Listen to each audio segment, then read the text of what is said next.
बिस्मिल्लाहिर्रहमानिर्रहीम। अस्सलाम वालेकुम dear viewers, welcome to my YouTube channel. इस वीडियो में मैं बात करूंगा कि हुकूमत की तरफ से 3 छुट्टियों का ऐलान क्यों किया गया है, किस जगह के लिए ये 3 छुट्टियां अनाउंस की गई हैं और ये किस किस दिन छुट्टियां होंगी। वीडियो की तरफ बढ़ने से पहले आप लोगों को बताता चलूँ कि इस चैनल पर हमेशा ही सब्सक्रिप्शन की रिक्वेस्ट आप लोगों से की जाती है। हमारी मेहनत और हमारी इस कोशिश का सिला आप सब्सक्रिप्शन यानी सब्सक्राइब करने की सूरत में दे सकते हैं। तो काइंडली चैनल को सब्सक्राइब करना मत भूलें ताकि इस तरह की वीडियोज़ आप लोगों तक टाइमली पहुंचती रहे। वीडियो शुरू करते हैं।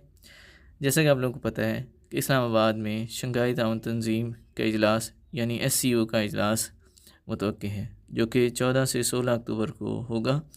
इस इजलास के लिए सिक्योरिटी के सख्त इंतज़ाम किए जा रहे हैं।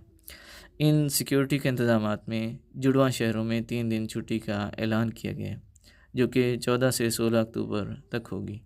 ये 14 से 16 अक्टूबर पीर से बुध तक बनेगा, यानी पीर से बुध तक ना सिर्फ तालीमी इदारे बंद रहेंगे, तमाम तालीमी इदारे इस्लामाबाद और रावलपिंडी में बंद रहेंगे और इसी के साथ साथ तमाम दफातर को भी बंद किया गया है, जिससे सिक्योरिटी के इंतज़ाम को बेहतर तरीके से पूरा किया जा सकेगा। SCO का इजलास इस्लामाबाद में मुतवक्किल है, जिसमें मुख्तलिफ ममालिक से ताल्लुक़ रखने वाले नुमाइंदे शिरकत करेंगे। और आपको बताता चलूँ कि इस इजलास में भारत के वज़ीर ख़ारजा जयशंकर भी शामिल होंगे, जो कि पाकिस्तान में पहली दफ़ा आ रहे हैं।